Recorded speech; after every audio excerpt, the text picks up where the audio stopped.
Well, we saw the candidate numbers get up to 13 yesterday, and then it went down again to 11. But you are staying in the race. However, we've also been hearing from a lot of the other leaders who've been speaking at these hustings that well, it seems that some people think that Boris is already running away with it. Is he almost certain to get the job? Is it still worth running for? Well, of course it is. I think that's absolutely key for our party and for our country is that there is a proper leadership campaign, that candidates set out their stall, what they would do to get us out of the EU and then take us beyond that into the bright future that I believe awaits us. So, yeah, I think there's everything to play for.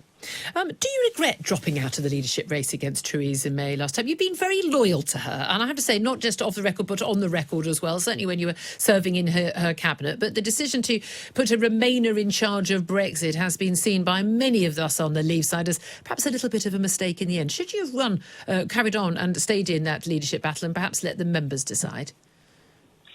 Well, you know, a few people have said that to me, but at the time, we had just finished a vote where the government of the day was saying, in effect, it's all going to be doomed, the economy is going to be in dire straits if we vote to leave.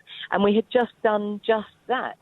And so when I was told that this going forward to the membership was going to take 9 weeks, and I queried that and I asked the chairman of the 22, Sir Graham Brady, can we make it shorter because we cannot afford a 9-week campaign? And the answer was no. So in my view, with the information I had at the time, the right thing to do was to withdraw. Theresa had huge support at the time, and so I would say if I had all those facts again, I would make the same decision again. So it's really easy to kind of rewrite history through the rearview mirror. But no, I think it was the right decision at the time. Okay. Well, the 1922 committee, which decides the rules, they've decided to change the rules to actually have a minimum requirement. An MP that gets fewer than 16 MPs in the first round of voting will have to fall by the wayside, and 32 MPs in the second round. We'll probably see a shorter contest than many had expected with so many contenders. Week beginning July the 22nd, we should get the results of the Tory membership ballot and know who's Prime Minister. Can we afford to wait? It's the 5th of June right now, a month and a half or so for a new Prime Minister to be in place to start that no-deal planning? Well, you know, the job has to be done properly of choosing who is going to be the next Prime Minister.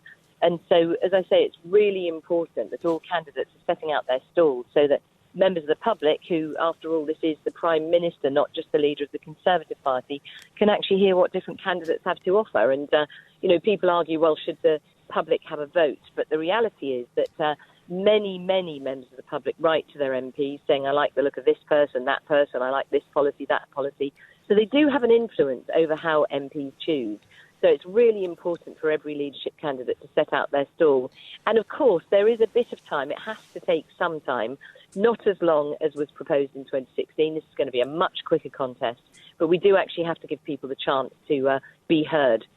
And in terms of, the front-runner Boris Johnson, he's been warning of the party facing effectively, suicide effectively if they don't actually deliver Brexit. What are you offering uniquely to the Tory party, the MPs who initially get the say of who goes on the final two, and to the party membership that's different from, say, the front-runner Boris Johnson? Well, you know, I've looked at all of the proposed plans for leaving the EU, and I don't see a plan there. I don't really see what colleagues would be doing on day one. So my plan, a managed exit, has 3 clear steps. The first is to introduce legislation before summer recess, to put in place sensible measures that the UK and the EU have already agreed on within the withdrawal agreement.